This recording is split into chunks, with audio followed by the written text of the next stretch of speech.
Hi guys, there were a couple of questions from section 3.7. The first one was problem number 7.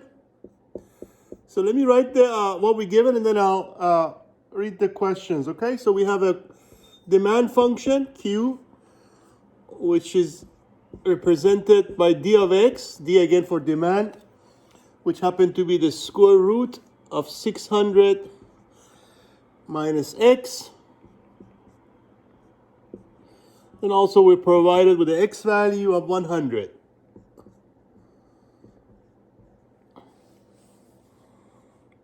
Okay, so here's what the question, there's actually 3 parts. It says for the demand function given in each exercise 1 through 12, find the following. So in part A, he wants us to find the elasticity. Okay, now what that usually does measure, or not usually, but always, is how dependent is your revenue or basically demand based on the change in price. In other words, if you increase the price by a little bit or by any amount, how would that change the demand, the revenue, right? So as you know, sometimes when you increase the price, of course, it could actually cut down your demand, but sometimes it may not affect it as much, or sometimes may even increase the demand or the revenue. Okay, so that's what elasticity measures. Okay, so there are 3 cases: either it's equal, less than 1, greater than 1, or equals to 1. So once we get to that value of elasticity at that x value, we can determine basically is it elastic, or is it basically inelastic. Okay, so let me go ahead and first remind you, I'm sure if you read the section carefully, you recognize that the equation that, or I should say the function that gives you the elasticity is known as E of x, which happen to be negative x times the derivative of d prime over d. So you don't need to learn this formula, because this formula always gives you your elasticity at the level of the price x. So obviously to use this, we need to find derivative. So I'm going to actually go ahead and remind you, I'm sure by now all of you know, to differentiate, we cannot differentiate radical. So we're going to have to rewrite it as an exponent. Of course, anything, square root of anything is same thing as that 1/2. So then I'm going to go ahead and find the derivative down here. So derivative of the demand function. As you know, by the chain rule or the extended power rule, you have a function to a power. So derivative is the power times the same function to the power minus 1. Of course, 1/2 minus 1 becomes negative 1/2. But don't forget the last part, times the derivative of the function that is being raised to a power. Of course, our function is 600 minus x. Well, derivative of 600 is 0. And of course, derivative of negative x is negative 1. Okay? So as you kind of rewrite this or clean it up, I'm going to pull the negative to the front. I'm going to move that downstairs to make it positive exponent. So at the end of the day, you should get negative 1/2. And I'm going to write it back in terms of a square root. Because remember, power 1/2 becomes a square root. It just, actually, you know what? You can just leave it as 1/2. It doesn't really matter at the end, because we're still going to do some more calculation here. So the power become positive because we moved it downstairs. Negative 1, of course, times 1 remain as negative, okay?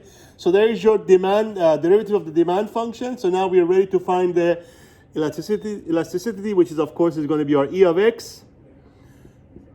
So let's see if I have enough room for you to see that. So again, it's going to be x negative. Don't forget this, by the way, this negative and this negative, of course, because you're about to put d prime there. Those 2 negatives will make it positive. So you can just skip the negative. So you have x and then times d prime. Of course, d prime is what we just found. Let me actually move it down a little bit so we have more room. So this is your d prime. So we're going to have E of x equals, again, the negatives cancel. So you just have x times 1/2 times 600 minus x to the power of 1/2. Actually, x times 1, I'm going to, you don't mind, I'm going to go ahead and put the x upstairs, because x times 1 will just become x. So that's x times d prime, and then all over d of x. So it's going to be all over d of x itself, which of course was 600 minus x raised to 1/2. Okay, so basically now, of course, as you know, anything you can always write as a fraction, which means over 1. So now we can actually take the so you divide into fractions, so it's top times reciprocal of the bottom. Let me go ahead and take it up here. So we're about to find our elasticity, which is the E of x. So I'm just moving it up here. So E of x is going to be, so x over 2 times 600 minus x to the 1/2. And then, of course, as you reciprocate, the bottom becomes 1 over 600 minus x to 1/2. And also, as you know, of course, anytime you multiply two expressions with the same base, so this is your base, 600 minus x, you just add the exponents.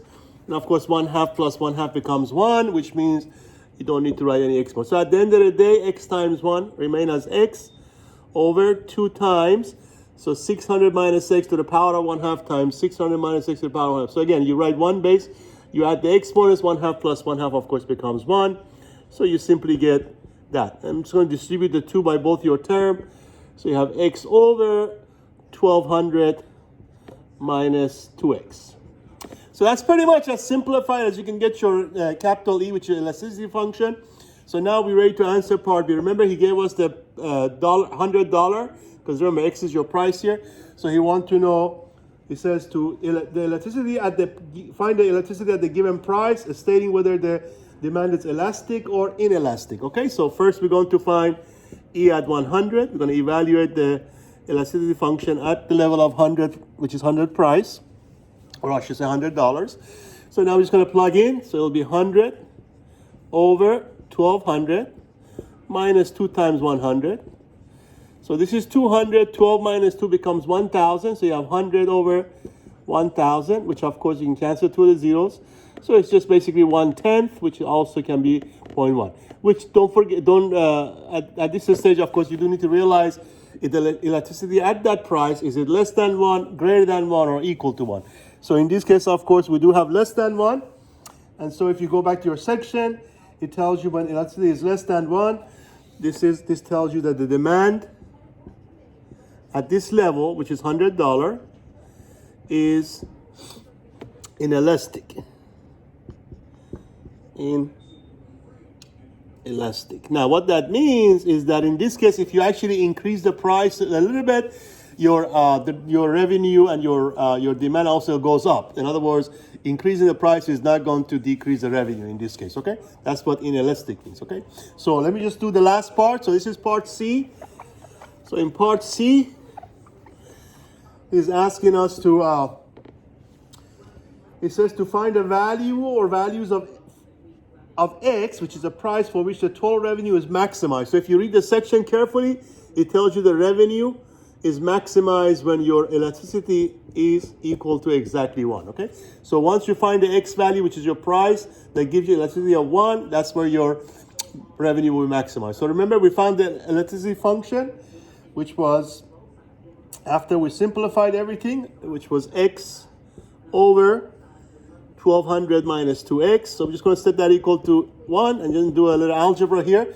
So as you multiply both sides with the denominator, to remove the denominator, that becomes basically, so now you can cancel that. And of course, as you do that, this becomes x on this side. And of course, 1 times anything remains the same. So we're going to move add the 2x, so we can have the x on one side of the equation. So that becomes 3x equals to 1200.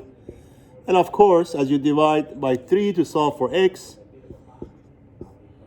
your x becomes 400. Don't forget, this is a price, so we're going to put the unit, $400.